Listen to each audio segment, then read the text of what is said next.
دوستو، آج کی ویڈیو میں ہم آپ کو بتائیں گے کہ رمضان المبارک میں بیوی سے ہم بستری کرنا کیسا ہے، اور اس بارے میں اللہ کے رسول اور ہمارے پیارے نبی حضرت محمد صلی اللہ علیہ وسلم کیا فرماتے ہیں۔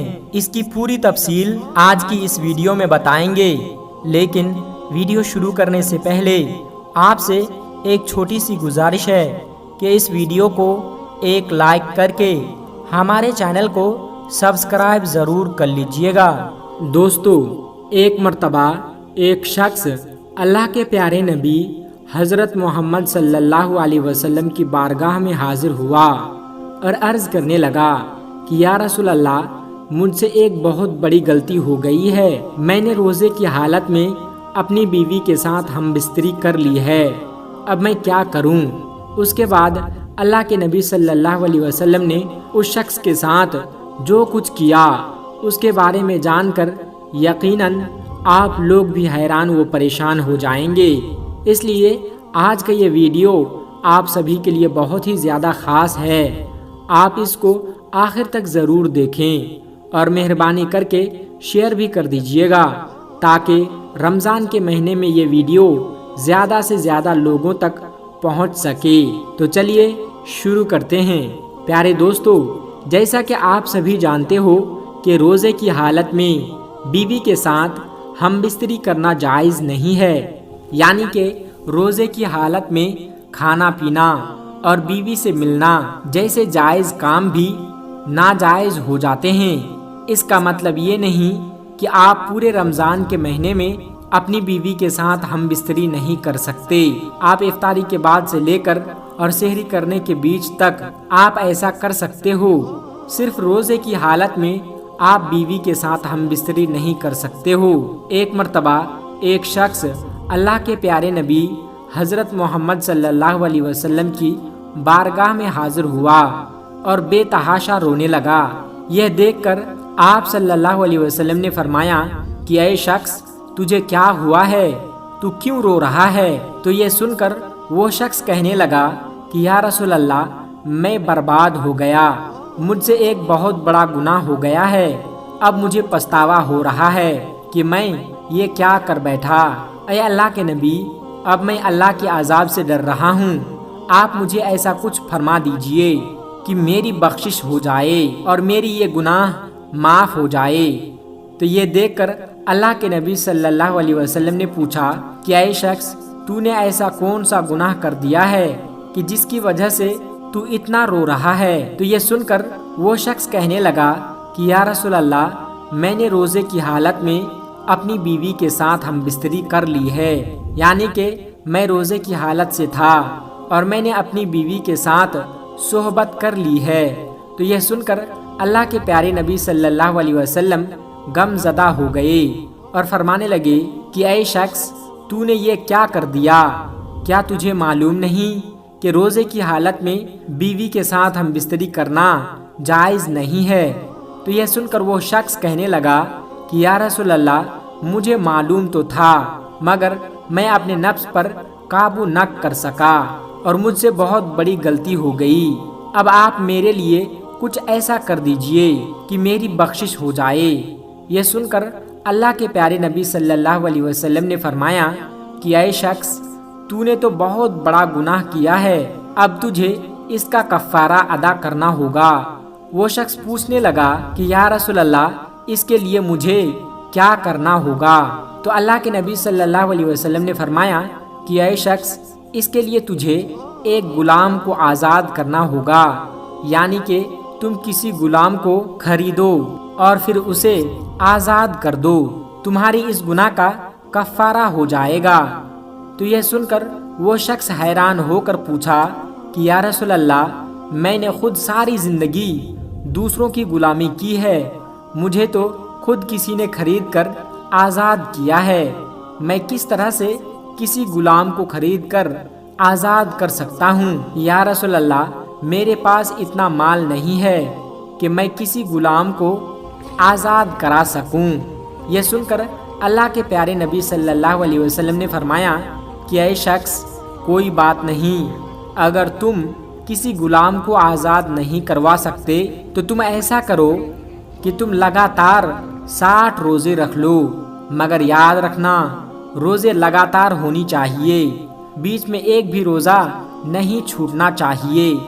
اگر بیچ میں کبھی بھی کوئی ایک روزہ چھوٹ جائے تو پھر سے تمہیں 60 روزے رکھنے ہوں گے۔ اگر تم نے ایسا کر لیا تو تمہارے سارے گناہ معاف ہو جائیں گے اور تمہاری بیوی تمہارے لیے حلال ہو جائے گی۔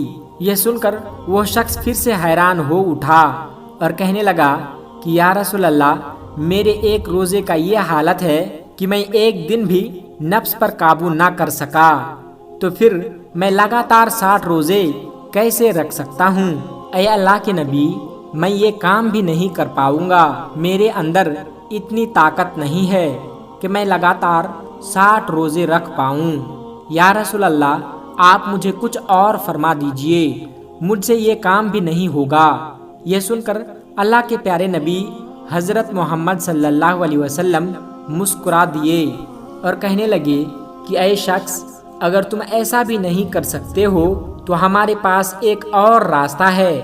اگر تم کسی غلام کو آزاد بھی نہیں کر سکتے، اگر تم لگاتار 60 روزے بھی نہیں رکھ سکتے، تو ایسا کرو کہ تم 60 مسکینوں کو یعنی کہ 60 غریب لوگوں کو پیٹ بھر کر کھانا کھلا دو، تمہارا کفارہ ادا ہو جائے گا اور تمہاری بیوی تمہارے لیے حلال ہو جائے گی۔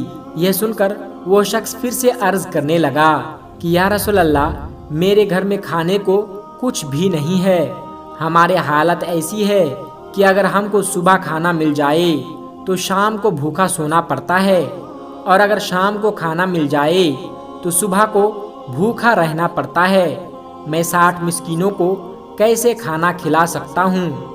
یہ سن کر اللہ کے نبی صلی اللہ علیہ وسلم نے فرمایا کہ اے شخص، اگر تمہاری طاقت 60 مسکینوں کو ایک ساتھ کھانا کھلانا بھی نہیں ہے تو ایسا کرو کہ روز ایک مسکین کو کھانا کھلا دو اور پھر جا کر تم اپنی بیوی سے مل لو، لیکن یہ یاد رکھنا جب تک تم 60 مسکینوں کو کھانا نہیں کھلا دیتے تب تک تم اپنی بیوی کے پاس نہیں جا سکتے۔ یہ سن کر وہ شخص حیران ہو اٹھا اور کہنے لگا کہ یا رسول اللہ، میرے گھر میں ایک وقت کا بھی کھانا نہیں ہے تو میں کیسے 60 مسکینوں کو کھانا کھلا سکتا ہوں؟ مجھ سے یہ کام بھی نہیں ہوگا۔ یہ سن کر اللہ کے نبی صلی اللہ علیہ وسلم نے فرمایا کہ اے شخص، پھر تو اب کوئی دوسرا راستہ بھی نہیں ہے، تم کو انہی کاموں میں سے کسی ایک کام کو کرنا ہوگا۔ یہ سن کر وہ شخص عرض کرنے لگا کہ یا رسول اللہ، میرے اندر یہ تینوں کام کو کرنے کی طاقت نہیں ہے، آپ مجھے کوئی اور راستہ بتائیے تاکہ میرا یہ گناہ معاف ہو جائے۔ یہ دیکھ کر پھر آپ صلی اللہ علیہ وسلم نے فرمایا کہ اے شخص، کہ میں تمہارے لیے صحابہ کرام سے چندہ کرواتا ہوں۔ پھر اللہ کے نبی صلی اللہ علیہ وسلم کھڑے ہوئے، سامنے بہت سارے لوگ کھڑے ہوئے تھے۔ آپ صلی اللہ علیہ وسلم نے ان لوگوں سے مخاطب ہو کر فرمایا کہ اپنے اس بھائی کو مدد کرو، اس نے رمضان کے مہینے میں اور روزے کی حالت میں ایسا ایسا کام کر دیا ہے، اور اب اس کے پاس کفارہ ادا کرنے کے لیے کچھ بھی نہیں ہے۔ تم لوگ اس کو پیسوں سے تھوڑی تھوڑی مدد کرو تاکہ یہ اپنے علاقے میں جا کر غریب مسکین لوگوں میں بانٹ سکے تو اس کا کفارہ ادا ہو سکے۔ یہ سن کر سارے لوگ اٹھے، پھر کسی نے ایک کھجور دی، کسی نے کچھ پیسے دیے، کسی نے کوئی کپڑا دیا۔ ایسا کرتے کرتے بہت ساری کھجور جمع ہو گیا۔ یہ دیکھ کر پھر اللہ کے نبی صلی اللہ علیہ وسلم نے فرمایا کہ اے شخص، انہیں لے لو اور اپنے قبیلے میں، اپنے علاقے میں جا کر غریب لوگوں میں جو جو مسکین لوگ ہیں اس کو بانٹ دو، تمہارا یہ گناہ معاف ہو جائیں گے اور تمہاری بیوی تمہارے لیے حلال ہو جائے گی۔ یہ سن کر وہ شخص کہنے لگا کہ یا رسول اللہ، کیا اسے میں غریبوں میں بانٹ دوں؟ اللہ کی قسم یا رسول اللہ، میرے پورے گاؤں میں، میرے پورے علاقے میں مجھ سے بڑا غریب کوئی بھی نہیں ہے۔ یہ سن کر سارے صحابہ کرام کو ہنسی آ گئی۔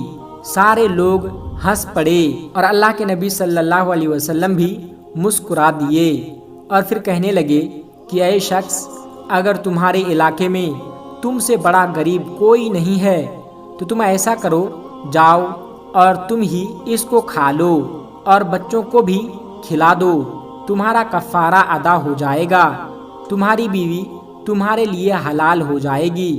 تو دوستو، اس طرح سے اسلام ہر بات کا راستہ نکالتا ہے، یعنی کہ اسلام میں ہر مسئلے کا حل موجود ہے۔ اسی لیے تو کہتے ہیں کہ اسلام سب کے لیے ہے، امیر ہو یا غریب، اسلام سب کے لیے برابر ہے، سب اسلام پر عمل کر سکتے ہیں، غریب بھی اسلام پر عمل کر کے جنت حاصل کر سکتا ہے، اور امیر بھی اپنی دولت کا زکوٰۃ دے کر، صدقہ خیرات دے کر، دولت کا صحیح استعمال کر کے جنت حاصل کر سکتا ہے۔ محترم دوستو، آج کی اس ویڈیو میں بس اتنا ہی۔ اگر آپ کو یہ ویڈیو ذرا بھی اچھی لگی ہو تو اس ویڈیو کو ایک لائک کر کے ہمارے چینل کو سبسکرائب ضرور کر لیجئے گا، تاکہ ایسی ہی پیاری پیاری ویڈیو ہم آپ کے لیے ہر روز لاتے رہیں۔ اور دوستو، اس ویڈیو کو اپنے کچھ قریبی دوستوں تک ضرور شیئر کر کے ہماری حوصلہ افزائی ضرور کیجیے گا۔ اور مذہب اسلام میں یہ بات بتائی گئی ہے کہ دین اسلام کی باتوں کو دوسروں تک پہنچانا صدقہ جاریہ ہے، اس لیے اس ویڈیو کو صدقہ جاریہ سمجھ کر اپنے دوستوں تک ضرور شیئر کیجیے گا، تاکہ انہیں بھی اسلام کی باتیں معلوم ہو سکے۔ تب تک اپنا اور اپنوں کا بہت زیادہ خیال رکھیے گا۔ خدا حافظ۔ السلام علیکم ورحمۃ اللہ وبرکاتہ۔